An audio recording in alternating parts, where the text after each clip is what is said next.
నేను నిలబడుకుని పోతుంటా అట్లా.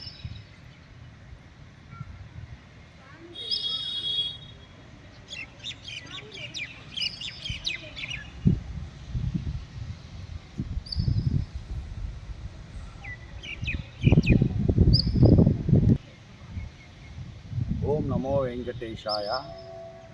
మనము తిరుపతి నుండి వచ్చేటప్పుడు రాజంపేట దాటిన తర్వాత హైవేలో నందలూరు మండలం అనే గ్రామంలో లోపల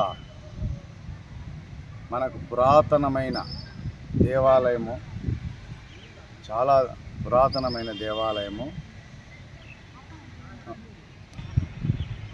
ఇక్కడ కనపడేది పురాతన దేవాలయం సౌమ్యనాథ టెంపుల్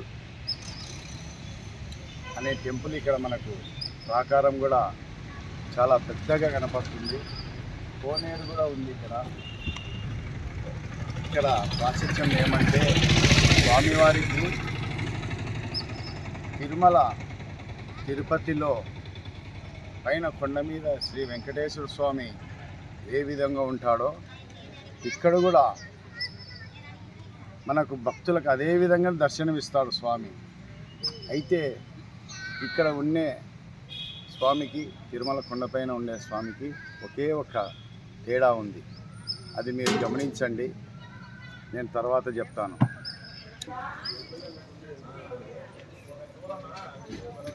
ఇక్కడ స్వామి గరుడాద్వార సన్నిధి, ఇక్కడ పురాతన గరుడాల్వార్ సన్నిధి ఫస్ట్ దర్శనం చేసుకోవాలి మనము. ఇక్కడ తర్వాత లోపలికి